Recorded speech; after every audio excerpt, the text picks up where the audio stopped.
Di dalam satu hadis saya ingin sampaikan, Rasulullah SAW bersabda, mukmin baina khamsi syada'id. Orang beriman itu, kata Nabi, berdiri di antara 5 penghalang. Jadi penghalang itu mesti ada. Orang beriman itu ada 5 penghalang bagi orang Islam untuk menjalankan agama ini, untuk mendakwakan agama. Yang pertama adalah mukmin yahsuduhu.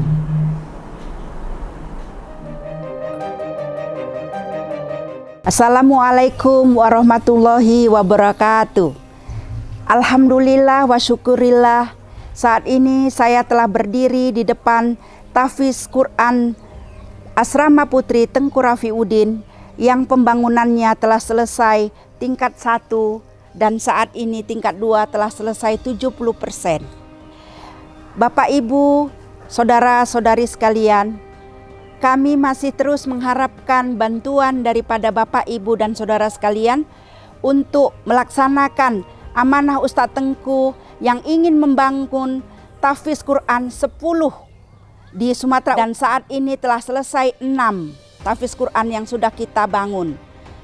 Jadi untuk itu saudara-saudari sekalian, Bapak Ibu, kami terus mengharapkan bantuan untuk melaksanakan keinginan Ustadz Tengku untuk membangun Tahfiz Quran 10 tempat, dan juga uang itu juga akan digunakan untuk gaji guru, makan anak santri, kaum duafa, fakir miskin, dan anak-anak yatim. Terus salurkan bantuan Anda, Bapak Ibu sekalian, kepada Bank Syariah Indonesia ke nomor rekening 76262627777. Sekecil apapun bantuan Bapak, Ibu, dan saudara sekalian akan sangat berarti bagi yayasan kami dan seluruh umat manusia yang memerlukannya. Sekian dan terima kasih. Assalamualaikum warahmatullahi wabarakatuh.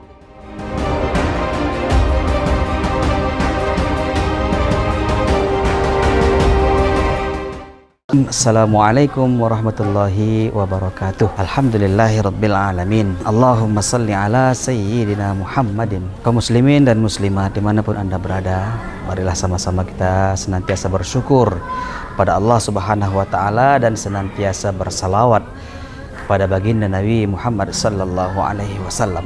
Di sini kami berdiri selaku pengurus sekaligus guru di Ma'had Tahfizul Quran Tengku Rafiuddin Tanjung Sari, Medan. Di depan pesantren ini kami menyampaikan kepada saudara-saudara, ma'had kami ini alhamdulillah telah berdiri lebih kurang 5 tahun. Alhamdulillah sampai saat ini sudah menamatkan beberapa orang santri mukammal 30 juz Al-Quran. Sekarang alhamdulillah Ma'had Tahfizul Quran Rafiuddin Tanjung Sari ini ada santriwan dan santriwati. Santriwannya lebih kurang 40 sampai 50 anak dan santriwatinya ada lebih kurang 30-an anak. Alhamdulillah mereka sudah memiliki tempat tempat tinggal asrama lokal yang alhamdulillah memadai, layak. Dibanding sebelumnya, tahun-tahun sebelumnya mereka serba mujahadah, baik lokal belajar maupun asrama tempat tinggal serba mujahadah. Tapi alhamdulillah sekarang Allah Subhanahu wa taala telah berikan kemudahan-kemudahan. Kendaraan pun Allah Subhanahu wa taala cukupkan. Sekarang kaum muslimin dan muslimat, kami dari Ma'had ini mohon doa kepada saudara-saudara sekalian bagaimana supaya madrasah ini, Ma'had ini terus berjalan dan terus bisa menghasilkan para hafiz-hafiz Al-Quran, hafiz dan hafizah di seluruh penjuru Nusantara ini. Oleh sebab itu kami dari pengurus maupun guru-guru menyampaikan kepada saudara-saudara sekalian, kaum muslimin dan muslimat dimanapun Anda berada, bantulah program kami ini, program belajar mengajarkan Al-Quran, bagaimana supaya anak-anak kita semakin banyak yang mengerti Al-Quran, bisa baca Quran, bahkan menghafal Al-Quran. Mudah-mudahan semua kita akan mendapatkan pahalanya. Untuk itu, pada kaum muslimin dan muslimat, saudara sekalian, terus salurkan bantuan sumbangan Anda kepada pesantren Ma'had Tahfizul Quran ini melalui rekening BSI 76262627777 Yayasan Barokah Sumatera Utara. Semoga berkah. Assalamualaikum warahmatullahi wabarakatuh. Di dalam satu hadis saya ingin sampaikan, Rasulullah SAW bersabda, mukmin baina khamsi syada'id. Orang beriman itu, kata Nabi, berdiri di antara 5 penghalang. Jadi penghalang itu mesti ada. Orang beriman itu ada 5 penghalang bagi orang Islam untuk menjalankan agama ini, untuk mendakwakan agama. Yang pertama adalah mukmin yahsuduh. Al-mu'min yahsuduh. Orang beriman yang iri hati dengan kerja dakwah ini. Memang gak senang. Sesama orang beriman gak senang. Ada aja itu. Merasa, wah ini bukan aliran saya. Oh ini tidak cocok dengan cara saya. Mana? Ini bukan aliran kita nih. Ini aliran jenggot-jenggot. Ini aliran serban-serban. Pokoknya nggak enak lah. Bukan aliran kita ini. Bukan kawan kita. Mereka timbul hasad dengkinya. Atau wah ini bukan cara kita nih. Cara kita itu melebur ke dalam kebudayaan. Mereka main jaran kepang, kita ikut main jaran kepang. Mereka nyembah laut, oh kita ikut juga walaupun kita nggak nyembah, tapi paling nggak kita ikut juga di situ. Ya kita robah-robah dikit. Mulai acara jamu lautnya pakai bismillah, tapi ngelarung makanan ke laut untuk makanan jin-jin laut tetap kita laksanakan. Oh itu cara kita. Kalau cara yang begitu mereka tuh bukan cara kita. Sehingga akhirnya Islam itu terpecah-pecah, berbagai-bagai macam. Satu dengan lainnya iri mengiri. Padahal kata Nabi, mukmin ini kal jasadil wahid, seperti tubuh yang satu. Ada yang keras kayak tinju, ada yang lembut seperti lidah, ada yang tajam seperti gigi, ada yang setengah lembut seperti kuping, ada yang kokoh seperti kaki, ada yang berisi akal seperti kepala. Masing-masing ini menjadi satu kesatuan yang kuat luar biasa untuk dipakai, digunakan untuk mendakwakan agama. Begitu juga dengan gerakan dakwah ini, harokah-harokah ini. Ada yang keras, nahi mungkar. Ada yang lembut, doa siang malam zikir, nangis-nangis, malam nangis, merobek langit, minta hidayah dari Allah. Ada yang lidahnya pandai berhujah, mendebat. Ud'u ila sabili rabbik bil hikmah wal mau'izatil hasanah. Dia mampu memberikan pelajaran, mau'izah. Ini begini, lincah lidahnya. Wajadilhum billatihi ahsan. Kalaupun harus berdebat, dia mampu menghujah dengan ilmu-ilmunya. Ada yang kelompok seperti itu. Tetapi orang-orang yang pandai berhujah ini belum tentu punya waktu untuk pergi ke gunung-gunung, jumpai orang-orang kampung, tukang macul sawah, yang kerjanya kerja berat, sampai di rumah udah capek, habis sholat maghrib dia udah lemah, sholat isya pun belum tentu, dia pun langsung tidur. Dia nggak punya waktu untuk menjumpai orang-orang pintar ini. Maka diperlukan satu rombongan untuk pergi ke gunung-gunung, ke kampung-kampung. Mereka lah yang menjumpai mereka orang Islam yang perlu didakwah itu, yang sibuk-sibuk itu, yang kerja keras itu, yang mereka dijumpai. Mereka dijumpai, diikram, diberikan servis, dilayani, dibersihkan hatinya dengan zikir, dengan pengajaran yang sederhana, yang tidak perlu orang-orang alim untuk memberikan kesederhanaan pelajaran itu. Cara berwudu, tidak perlu orang alim. Baca Fatihah, orang alim sayang kali kalau ngurusin itu. Dia tinggalkan majelisnya, pesantrennya yang 10.000 orang, dia pergi ke kampung, jumpain tukang macul-macul itu untuk ngajarkan wudhu aja. Dia tinggalkan sampai berbulan-bulan, sementara muridnya di pesantren nggak ada yang urus. Sehingga ini Islam tuh bagi-bagi. Dia datang cuma ngasih semangat 3 hari, ayo kerja bagus kita ini kampung kita garap. Dan dia kembali ke pesantrennya, ada yang meneruskan perjalanan dakwah di kampung itu 4 bulan. Seperti tubuh yang satu. Jangan saling mengiri-irian.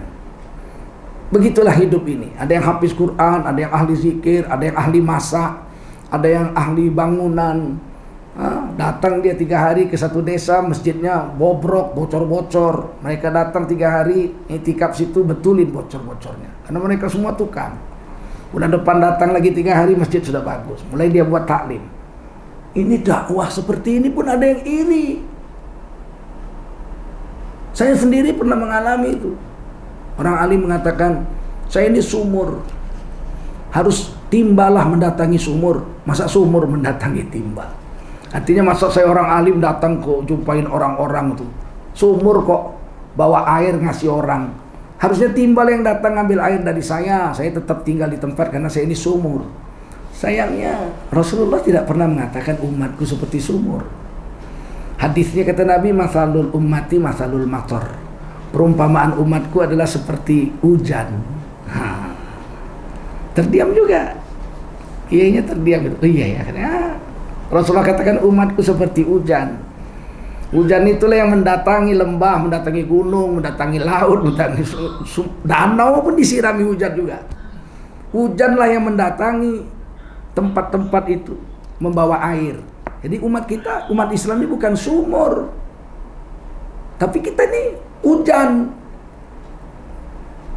Datang, ada hujan tuh yang sekali datang dia hujan, wah beres. Tergenang air cukup untuk nanam padi. Tapi ada yang hujan itu sebentar aja cuma sekedar menghilangkan abu.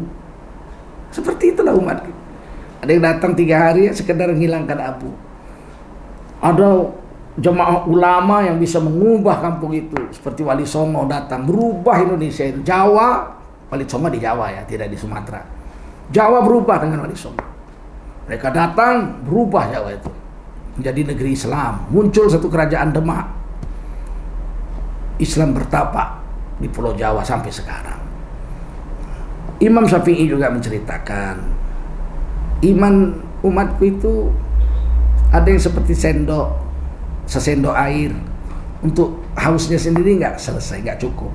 Ada yang seperti segelas air, untuk hausnya lepas, tapi haus ahli keluarganya nggak lepas. Ada orang yang manfaat dia itu seperti seceret air. Dia, anak dan istrinya lepas dahaganya, tapi tetangga nggak dapat. Ada orang yang manfaat hidupnya itu seperti sumur. Satu keluarganya bisa makan, minum, mandi, cuci, segala macam di situ. Ada orang yang seperti sebuah danau. Sekampung bisa ngambil manfaat dari dia. Ada yang umpama lautan. Seluruh dunia bisa mengambil manfaat daripadanya. Orang Islam harus seperti itu. Dan halangannya yang pertama adalah iri hati, dengki, hasad yang muncul justru dari orang-orang Islam sendiri. Mereka akan menghalang-halangi orang-orang yang dianggap di luar daripada golongannya. Tidak ada golongan-golongan. Dia keras nahi mungkar, ya. Ada yang keras di amar ma'ruf, ada yang seimbang amar ma'ruf nahi mungkar, ada yang dengan doa-doa dan zikir-zikir. Jangan anggap enteng dengan doa dan zikir. Sebab Umar bin Khattab masuk Islam karena doa Nabi. Dengan doa Nabi tembus, berilah hidayah salah satu dari 2 Umar, Umar bin Hisham Abu Jahal atau Umar bin Khattab. Allah terima. Biarkan kelompok yang dengan doa-doanya ya oke aja. Tidak usah kita iri, tidak usah kita hujah dia, kita bilang kamu ini apa, kamu doa-doa, zikir-zikir aja. Umat sudah makan anjing di sana, yang umat yang sana sudah makan babi, umat yang di sana sudah satu kampung sudah murtad, kamu masih zikir-zikir aja.